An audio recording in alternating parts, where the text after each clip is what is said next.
And we haven't talked about this too much, mainly because we're still waiting for more and more data to give us a clear picture about what learning loss looks like. Now, the picture is going to clarify. We're already beginning to get some clues about some data around learning loss. And when we talk about learning loss, we're specifically talking about the impact of closing schools down and then transitioning to virtual learning. What impact did that have on our overall process as it relates to educating our children? Well, we did have some testing results, specifically from last year's test results, and the results were shocking.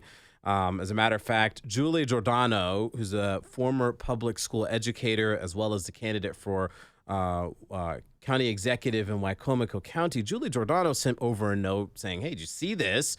And the report just talked about the incredibly low proficiency rates. But I mean, when you look at testing, it's not uncommon for testing, data to paint a very bleak outlook.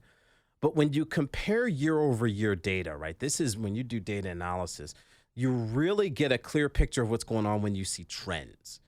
And when you compare the data of the scores from the year before the pandemic to the scores after we implemented many of our measures, it is a very, very bleak picture. Julie Giordano joins us for this discussion. And Julie, thank you so much for being part of this conversation. If you don't mind, just remind our audience, what kind of results did we see from our state testing over the last year? Yeah, hi. So thanks for having me. This learning loss appears to be a problem across the state.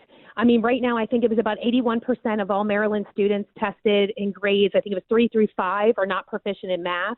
76% are not proficient in English language arts, and that's just in our elementary school. And in our middle school, when we looked at Baltimore City, it was at least 95% of the students tested in like 7th and 8th grade were not proficient in math. And then again, throughout the state, 94 were not proficient in 7th or 8th grade math. So it is definitely it's just definitely disheartening. Yeah, this and the numbers, they're shocking, and unfortunately, you kind of get numb to it. We see numbers like this, apocalyptic numbers out of Baltimore City all the time, but it is interesting that it is not just Baltimore City, but it's impacting jurisdictions like yours, like Wicomico County, Baltimore County, Anne Arundel County, and a lot of people do see a connection between this and pandemic-related policies. Now, you were an educator. You've been in the classroom. You understand the learning process. How specifically did COVID policies add to or perhaps impact learning loss in this process? Yeah, well, actually, even though I'm running the campaign, I'm actually still currently teaching. So I am teaching 11th grade English. Yeah, so I'm kind of doing both, wearing 2 hats right now. But wow, you are brave. Yeah, right. Yeah. So, but right now, I think looking back, we definitely see that teachers' unions played politics with our children's education, which is so sad. And for months, unfortunately, the Biden administration just refused to back school reopenings. And we kind of saw this process, and we knew that Biden kind of slow-walked school reopenings as long as he could. And then we had the teachers' unions looking over guidelines and then creating these guidelines for the CDC. And we already knew that the 2 largest, teachers' unions received copies of that guidance before it was even made public. So that's what's kind of so frustrating. And so I just hope, and especially with me running as county executive, that we make sure our children are never used as political pawns. Speaking with Julie Giordano, who is a current public educator, I just assumed that, no one would be crazy enough to try to teach and run for office at the same time. Yeah. You are a superhero. Yeah. I think that a lot of people might ask, well, are we sure that the learning loss is tied to the lockdowns? Are we sure that it's tied to virtual learning? What makes you so confident that there's a connection here? Is it just, it could just be circumstantial, right? Sure. Well, I guess it could. But, the biggest things that we saw, so for example, lack of broadband has been such an issue in rural and urban areas like Baltimore City and definitely in Wicomico County. So broadband, definitely is this huge talk down here as to, we need to make sure that every kid is kind of hooked up. So first off, the biggest thing was there wasn't any internet, for some areas here. It was very difficult, to make sure that all the kids were logging in. They might not have a parent home, to make sure that they're logging in. Their assignments start piling up. we had kids that never showed up and kids that weren't penalized for not doing any work. They're using their phones instead of laptops. Cameras are rarely being turned on. But one of the biggest examples that I saw was I had a student that I taught last semester, and during virtual learning, he carried a 1.3 GPA. And this is a smart kid. And this year that he's back in school, with being in person, he now has a 4.7 GPA because he took honors classes and has straight A's across the board. And he's just one example. And it just goes to show when I have students that tell me, well, I didn't have internet access, so I was sitting in a parking lot trying to do school. I mean, it's ridiculous. I mean, you can't learn that way. So from a policy standpoint, where do you feel we go in the future policy-wise? How do you prevent this from happening again? Yeah, well, I mean, we have a really important election coming up. I mean, and I think that parents have really just made the stand. And I just can't even imagine them standing for it again. Just virtual learning, we've proven that it's just unsuccessful. I mean, seeing the numbers, I just can't imagine anybody saying, hey, that was a great idea, let's go ahead and do this again. But I just think it's definitely important for, parents and voters to make sure that we see kind of what we saw in Virginia, with Governor Youngkin being elected. Hopefully at the ballot box, they put people in there that are going to make sure that schools stay open.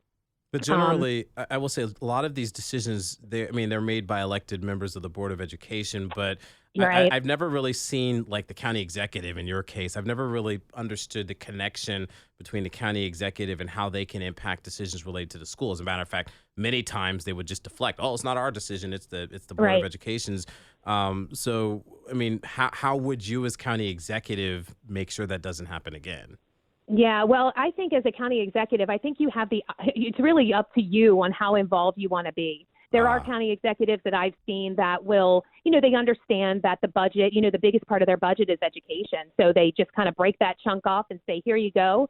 But I actually plan to have a way more active role. Not that I don't trust the judgment, but I do, when your biggest chunk of your budget is going to education, I think it makes sense for you to, have an active role in it. And like I said, the Board of Education, with everything that's happened with COVID, we have a very contested election, with the Board of Education members. Mm-hmm. So I'm very excited to see. And if the people get in there that I think will get in there, there's no way they'll stand for virtual learning again because they know how detrimental it was to our students. Julie, so again, I think it's going to be at the ballot box, honestly. Julie, thank you so much for your time, and thanks for being an educator throughout all of this. Some other time we'll have to pick your brain about the trying to educate virtually and if there's opportunities for hybrid learning and things like that. But thanks so much for your time today. Thanks for the work that you continue to do. By the way, if people want to learn more about you, where can they go and learn more about your platform? Yeah, they can go right to my website, Giordano, 4ce.com. Awesome. Julie Giordano, thanks so much for joining us. Have a fantastic afternoon. Thank you, Tori. Have a good one. No problem. That was Julie Giordano. She's an educator. I knew she was a former educator. I didn't know she was currently teaching, but she is teaching in high school and teaching English at that. So I always had a lot of respect for her, and we kind of talk offline about a number of issues. And this specific matter about the learning loss, it actually went way under the radar. The report was released maybe a couple weeks ago, and that might have been during the time that I was out, but I'm planning on getting much deeper into this. I need to read the paperwork and read the data, understand it better, but there can be no denying our response as part of the pandemic. I cannot imagine that the cure should ever be worse than the disease, and that's clearly what it's looking like to me. We're going to be talking at 4:00 about a red flag warning from the American Heart Association, specifically as it relates to Black Americans. And leading into that, by the way, there's a new show on Amazon Prime. It's by Lizzo. She's a pop culture figure. She's a singer. And the show is called Lizzo's Watch Out for the Big Girls. It's caused a little bit of controversy because it is as Lizzo herself describes, for full-figured women. People are raising questions about whether this is appropriate, whether we are glorifying obesity. Well, as someone who is persistently wrestling with obesity myself, I have some thoughts on that. We'll talk about it when we get back. I'm Tori Snow, WBAL News Radio 1090 and FM 101.5.